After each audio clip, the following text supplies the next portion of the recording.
আসসালামু আলাইকুম। আমি আবিদ হাসান অমি। বর্তমানে Shaheed Suhrawardy medical college second ইয়ারে পড়াশোনা করছি। আজকে আমি নবম দশম শ্রেণীর বায়োলজি বইয়ের জীবনের শক্তি চ্যাপ্টারের খুবই গুরুত্বপূর্ণ টপিক সালোক সংশ্লেষণ নিয়ে আলোচনা করতে যাচ্ছি। মূলত সালোক সংশ্লেষণের জন্য সবচেয়ে গুরুত্বপূর্ণ যে উৎস দরকার আমাদের সেটা হচ্ছে আমাদের সূর্যের আলো। এখানে সূর্যের আলোর প্রভাবে আমাদের সূর্যের আলোর প্রভাবে যে বায়ুমণ্ডল থেকে উদ্ভিদ কার্বন ডাইঅক্সাইড এবং মাটি থেকে ওয়াটার শোষণ করে, দেন ওখান থেকে গ্লুকোজ, অক্সিজেন অ্যান্ড ওয়াটার উৎপন্ন করছে। ওয়াটার উৎপন্ন,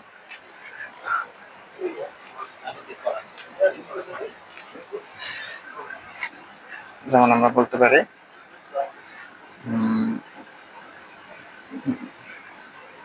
6 অণু কার্বন ডাইঅক্সাইড প্লাস 12 অণু ওয়াটার মিলে আমাদের 1 অণু গ্লুকোজ, 6 অণু অক্সিজেন প্লাস 6 অণু ওয়াটার উৎপন্ন করে। এই যে কার্বন ডাইঅক্সাইডটা আছে, এটা মেইনলি উদ্ভিদ বায়ুমণ্ডল থেকে যে সূর্যালোকের প্রভাবে যখন পত্ররন্ধ্রটা ওপেন হয়ে যায়, তখন যে বায়ুমণ্ডলের যে কার্বন ডাইঅক্সাইড পত্ররন্ধ্র দিয়ে পাতার অভ্যন্তরে প্রবেশ করে। এই বায়ুমণ্ডলের যখন বায়ুমণ্ডল থেকে এবং আমাদের যে ওয়াটারটা, সে ওয়াটার পায় হচ্ছে মাটিস্থ পানি থেকে সংগ্রহ করে। দেন সেখান থেকে আমাদের সূর্যালোকের প্রভাবে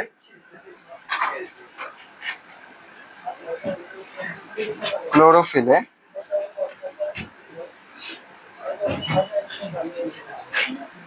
আমাদের গ্লুকোজ প্লাস 6 অণু অক্সিজেন প্লাস 6 অণু ওয়াটার উৎপন্ন করে। এবং এই অক্সিজেনটা যে উৎপন্ন করছে, এটা হচ্ছে বাতাসে নির্গমন করে দেয়, যেটা মানুষ বা বিভিন্ন প্রাণীর উপকারে আসে। আর আমাদের যে পানি, সেটা হচ্ছে প্রশোধনের মাধ্যমে নির্গমন করে দেয়। তো এক্ষেত্রে আমাদের যে বায়ুমণ্ডল থেকে যে কার্বন ডাইঅক্সাইডটা গ্রহণ করে, সেটার ক্ষেত্রে কিছু ভেরিয়েবিলিটি আছে। সেটার উপর ভিত্তি করে আমাদের যে স্থলজ উদ্ভিদ যেটা যে সালোক সংশ্লেষণটা বেশি হয়, মেইনলি হচ্ছে আমাদের কার্বন ডাইঅক্সাইডের উপর ভিত্তি করে। কারণ দুটোর উপরই সূর্যালোকের প্রভাব আছে। বাট বায়ুমণ্ডলে যেহেতু কার্বন ডাইঅক্সাইডের পরিমাণ 0.03%, সেখানে পানিতে কার্বন ডাইঅক্সাইডের পরিমাণ হচ্ছে 0.3%, সরি 0.3%, যার কারণে এখানে কার্বন ডাইঅক্সাইডটা বেশি শোষণ হচ্ছে এবং এখানে সালোক সংশ্লেষণের হারও বাড়ছে, সেই অনুযায়ী উৎপাদনও বাড়ছে। যার কারণে বলা যায় যে আমাদের স্থলজ উদ্ভিদে যে নর্মাল যে উদ্ভিদ, জলজ উদ্ভিদ, স্থলজ উদ্ভিদের চেয়ে বেশি সালোক সংশ্লেষণ হয়।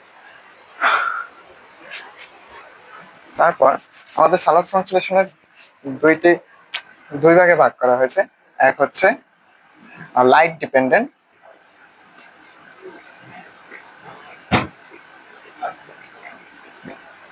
বা আলোক নির্ভর পর্যায়,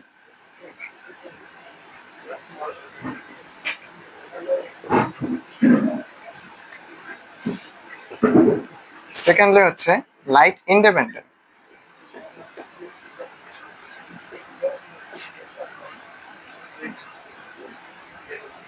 আর আলোক নিরপেক্ষ।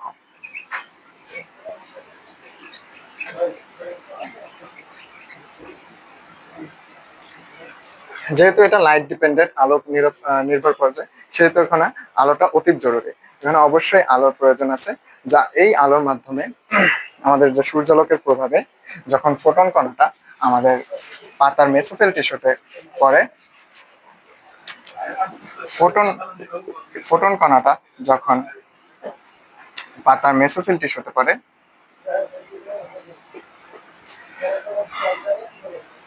তখন সূর্য থেকে যখন আলোক রশ্মিটা পাতার উপর পড়ে তখন এর থেকে যে ফোটন কণাটা এর মধ্যে শোষণ হয় এবং শোষণকৃত ফোটন কণাটা আমাদের ফটোফসফোরাইলেশন হেল্প করে। ফটোফসফোরাইলেশন কি? ফটোফসফোরাইলেশন হচ্ছে যে আমাদের সূর্যালোকের প্রভাবে ফোটন কণাটা যখন শোষণ হচ্ছে সেই শোষণকৃত যে ফোটন কণাটা সেটা এডিপি যেটা আমাদের অ্যাডেনিন ডাইফসফেট, সেই অ্যাডেনিন ডাইফসফেটের সাথে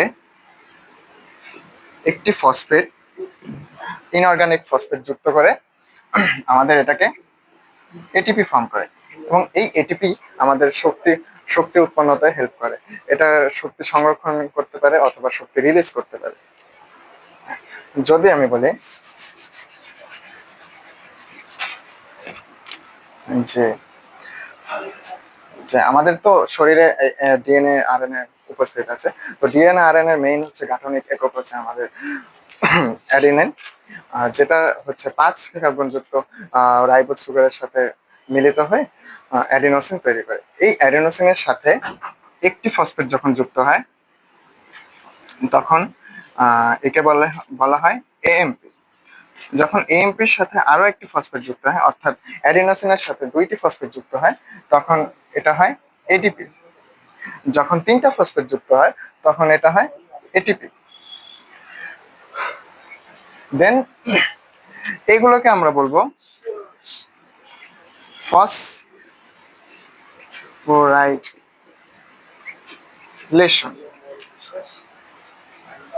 ফসফোরাইলেশন। বাট এটা যদি ঘটনাটা উল্টা হয়, লাইক এটিপি আমাদের এএমপি থেকে তো ফসফেট যুক্ত হয়ে এটিপি হলো, এটিপির সাথে আরো একটা ফসফেট যুক্ত হয়ে এটিপি হলো, বাট এটিপি যদি একটা ফসফেট ছেড়ে দেয় কোনো কারণে, একটা ফসফেট যদি ছেড়ে দেয় তাহলে এটা হবে এডিপি। দেন এডিপি যদি আরেকটা ফসফেট ছেড়ে দেয় তখন এটা হবে এএমপি অর্থাৎ অ্যাডেনিন মনোফসফেট। আর এই পর্যায়কে বলা হয় ডিসফসফোরাইলেশন। লাইক ফসফোরাইলেশন তো আমরা জানি যে একটার সাথে মানে এএমপির সাথে ফসফেট যুক্ত হয়ে এটিপি হলো, এটিপির সাথে ফসফেট যুক্ত হয়ে এটিপি হলো। বাট উল্টো ভাবে যদি এটিপি থেকে ফসফেট একটা নির্গমন হয়ে যায় সেটাকে বলা হবে ফর ডিসফসফোরাইলেশন, ডিফসফোরাইলেশন।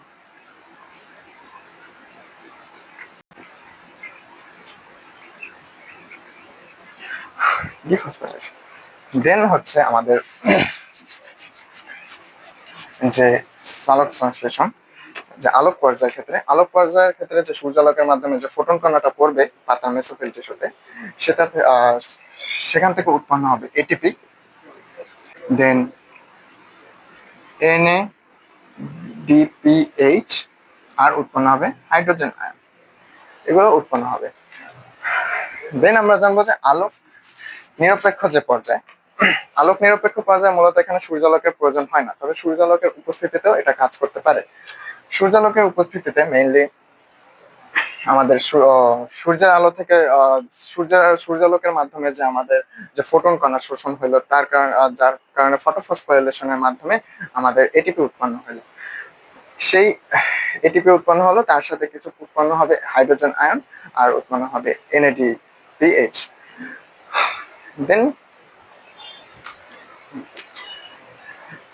দেন আলোক নির্ভর পর্যায়ে জাস্ট এইগুলো তো আগেই উৎপন্ন হয়ে গেছে দিনের আলোতে, যেহেতু সূর্যালোকের উপস্থিতি উৎপন্ন হয়ে গেছে। এক্ষেত্রে আমাদের শুধুমাত্র কার্বন ডাই অক্সাইড বিজারণ ঘটে আলোক নিরপেক্ষ পর্যায়ে, এবং এটাকে হেল্প করবে এই তিনটা ATP, NADPH and hydrogen ion. এই তিনটা কার্বন ডাই অক্সাইড বিজারণে হেল্প করবে, যেটা যেটার আবার 3টা পাথওয়ে আছে। এক হচ্ছে আমাদের কেলভিন চক্র, 2 হচ্ছে আমাদের হ্যাচ ও স্ল্যাক চক্র,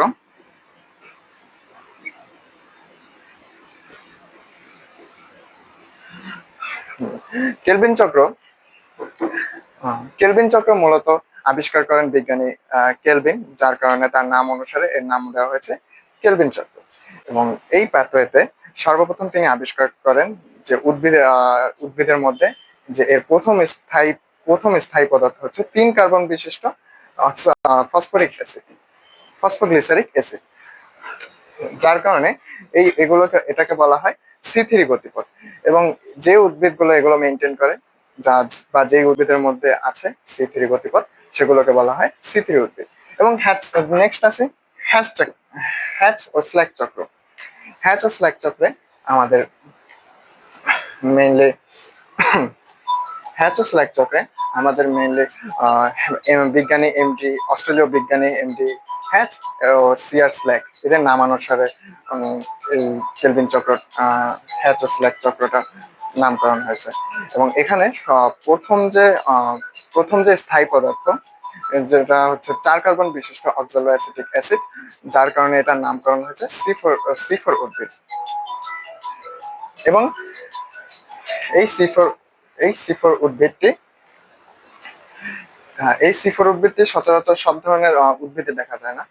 কিছু স্পেসিফিক উদ্ভিদ আছে, লাইক ভুট্টা বা আখ, বা বলা যেতে পারে ঘাস জাতীয় যে উদ্ভিদগুলো, মুঠো ঘাস, এগুলোতে মেইনলি সি4 উদ্ভিদ হয়। এবং এই সি4 গতিপথে C3 এবং সি4 উভয় কাজ করে, যার কারণে এটা সালোক সংশ্লেষণের হারও বেশি, উৎপাদনও বেশি।